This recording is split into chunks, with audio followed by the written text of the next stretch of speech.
Meus queridos irmãos, a graça e a paz do nosso Senhor e Salvador Jesus Cristo, estou aqui para mais um vídeo para o meu, para o teu, para o nosso canal Teologando e Capacitando. E no vídeo de hoje nós vamos criar um sermão juntos. Eu já tenho aqui o sermão, ó. Então vamos ver como criamos ou como criar esse sermão. Só que antes de entrar no conteúdo desse vídeo, eu quero fazer um convite. Você que ainda não se inscreveu no nosso canal, se inscreva. Faça parte dessa comunidade de apaixonados pela Palavra de Deus. O nosso canal Teologando e Capacitando. E também não esqueça de ativar o sino das notificações para você ficar informado toda vez que eu subir um vídeo novo para o canal. Também compartilhe os nossos vídeos em suas mídias sociais, WhatsApp, Facebook e Instagram. Fazendo assim, você irá ajudar o canal a crescer, o irmão em sua caminhada cristã. E não esqueça de deixar o like, pois o like ajuda muito o YouTube a engajar o canal com mais pessoas. Pois bem, dito isso, vamos juntos para a prática da pregação? Então, meus irmãos, aqui se encontra o meu tablet, né? O esboço criado. Como eu sempre faço, eu usei alguns materiais. Eu não vou trazer os materiais para a mesa, porque minha mesa está entupida de livros que eu estou mudando, mas eu queria trazer esse esboço para que você também possa ministrar, se você sentir no coração, acrescentar algumas coisas, tirar algumas coisas. Eu já ministrei ele, tem a mensagem completa aí no canal, tá bom? Talvez você possa pegar isso como exemplo, referência, e estar ministrando. E eu vou falar alguns materiais que eu usei: a Bíblia de Estudo DNA, a Bíblia de Estudo King James 1611, com o estudo Ruma, comentário bíblico, aplicação pessoal, comentário bíblico popular, dicionário bíblico, a enciclopédia da Bíblia, entre outros. Então, minha introdução, o que eu coloquei aqui no título? Indo para o lugar da intimidade, Atos 3, capítulo 1. Talvez muitas pessoas não entenderam o propósito da mensagem, mas qual era o propósito? Que o resultado de Atos capítulo 3, onde estão indo para o lugar da oração, onde eles estão ali, passam ali, curam, oram pela vida daquele coxo, né, onde Deus faz o milagre, opera. Então o resultado do capítulo 3 de Atos, ele é consequência do capítulo 2 de Atos dos Apóstolos. Por quê, querido? Porque em Atos 2 eles foram cheios, Pedro pregou, 3.000 almas se converteram, só que eles continuaram indo para o lugar de adoração. Bem sabemos que hoje, né, o templo do Espírito Santo, como diz Paulo em Coríntios, somos nós, que o Espírito habita em nós. Então, o que nós temos que ter em mente? Que o culto ele não acaba quando a bênção apostólica é dada.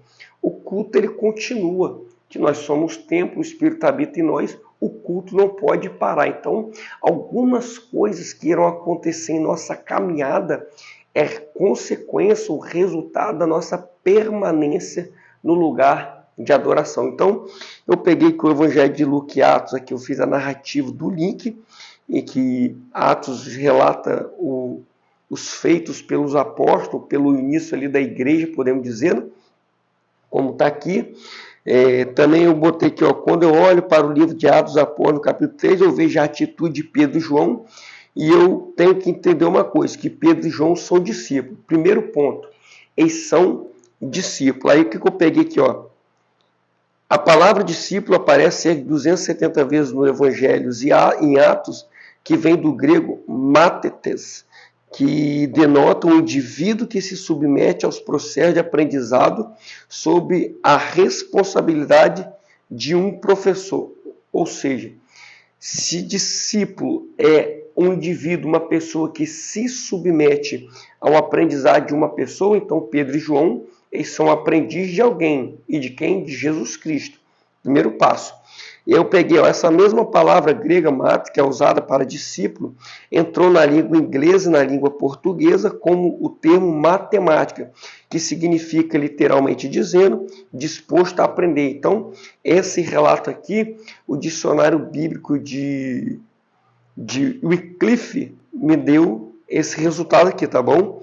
Então, quando eu medito em Atos 3, olho para a vida de Pedro e João, eu vejo que eles são discípulos, ou seja, pessoas que sentaram para aprender. E o que eu faço aqui, querido? Eu pego e dizendo que eles sentam para aprender, eu coloco, explico que hoje está o inverso. Pessoas que se dizem ser pastor, mas nunca foi pastoreado.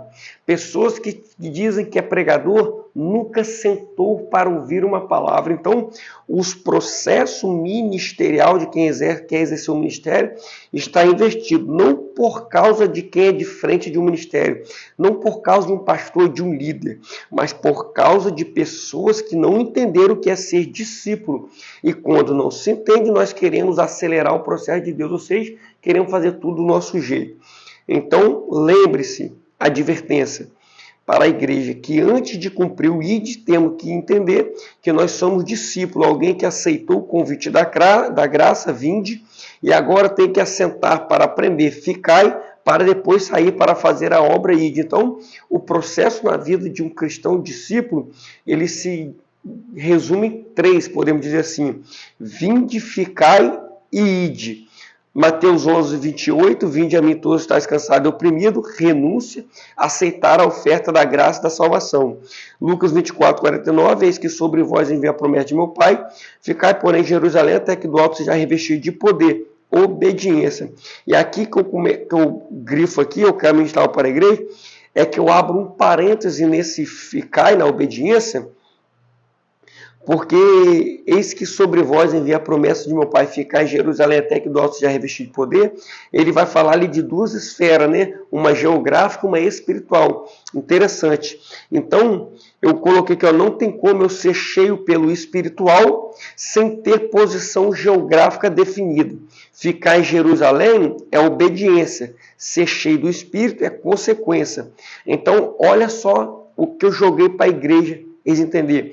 Pessoas que não vêm no culto na quarta e nem na sexta e que é oportunidade no domingo para pregar.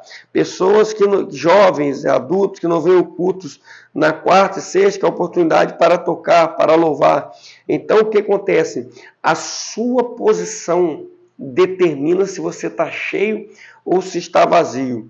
Então hoje muitas pessoas querem pregar, querem louvar, querem cantar, quer dançar, que nós temos um ministério de dança profética, algumas igrejas, quer tocar, quer fazer tudo na igreja, mas não quer permanecer no lugar que Jesus determinou, obediência. Então, não tem como ser cheio longe da casa do Pai. Tá bom? Aí eu botei aqui, deixa eu dizer algo que eu vou aplicar. A sua posição define quem você está sendo. Não tem como ser cheio fora, o lugar de ser cheio é dentro. Ficai, ficai, ficai. Quer poder, permaneça. Quer ser cheio, permaneça. Então, em Marcos 16, 15, de por todo mundo, pregar o evangelho a toda criatura, é uma missão para a igreja, uma ordem. Né? Então, esses 3 processos na vida do cristão: ficai, vinde, ficai e ide. Então, eu entendendo isso, eu vou sair daqui dessa parte de introdução e vou dizer que Pedro e João estavam subindo ao templo. E logo interessante, eu vou botar aqui, nós temos que entender que eles eram os irmãos em Cristo e amigos de ministério. E o que me chama a atenção é que ao longo da Escritura, Pedro e João são vistos juntos. Como Lucas 5,10 na pesca, Lucas 22,8 na preparação da Páscoa, João 23 correndo junto para o sepulcro, Atos 8,14 ministrando aos samaritanos, Atos 3,1 indo para o templo orar, Atos 2 estavam juntos quando receberam o Espírito Santo. E o que eu aprendo com isso? Que quem é de Deus só anda com quem é de Deus, só procura estar junto, fazer amizade, fazer aliança com quem é de Deus, porque hoje muitas pessoas fazem aliança com quem não tem compromisso com a verdade, aí sai da igreja, afasta da igreja e coloca a culpa no pastor, no líder, na igreja, tudo, né? Mas ela não vê com quem ela se aliançou. Então, basicamente é isso, esse negócio aqui, porque senão, aí eu botei, nós fomos observar, Judas, sendo discípulo, decidiu fazer aliança com quem não era discípulo, o resultado, traiu o mestre e se matou. Aí eu largo uma palavra mais dura, exortação para a igreja. Então, o propósito dele subir ao templo para orar, eu vou explicar o horário do sacrifício, Vou ensinar aqui que o cordeiro já foi imolado de uma vez por todas, conforme Hebreus 9:8. Já não é hoje preciso o tempo para sacrificar. E esse é o argumento, querido, interessante, que muitos desigrejados estão usando. Se nós somos templo, tem o Espírito Santo, não preciso de igreja. Só que mesmo Jesus tendo sido sacrificado, feita a expiação, o templo continua sendo lugar de oração. O salmista vai dizer o quão bom e quão suave é que os irmãos vivam em união. Hebreus vai dizer que nós temos que estar reunidos, pois quem é salvo tem prazer de estar no lugar onde Deus fala conosco, na igreja. Não vai nesse papo de desigrejado. Então, o que eu botei aqui para os desigrejados, eu botei aqui, segura que lá vai. E eu falo mesmo, querido, não seguro palavra para agradar, pois hoje nós estamos mudando o evangelho para satisfazer o ego de pessoa. Então, desengrejado, não gosta da igreja, mas gosta de receber de oração de quem faz parte da igreja. Olha o perfil dos desigrejados. Não gosta da igreja, mas quer receber o Espírito que habita na igreja. Não gosta da igreja, mas quer ter intimidade com o dono da igreja. Não gosta da igreja, mas fala mal da igreja, mas quando está na pior, quase morrendo, procura a igreja. Então, quem quer receber o que nós estamos recebendo, querido, é só fazer o que nós estamos fazendo. Sobe para o templo. Isso é fundamental. Porque tem pessoas que pedem oração, mas não vai na igreja para receber oração. Quer que a pessoa vá na casa dela. Então, isso é perfil de desigrejado. Nós temos que incentivar as pessoas a estar indo à igreja.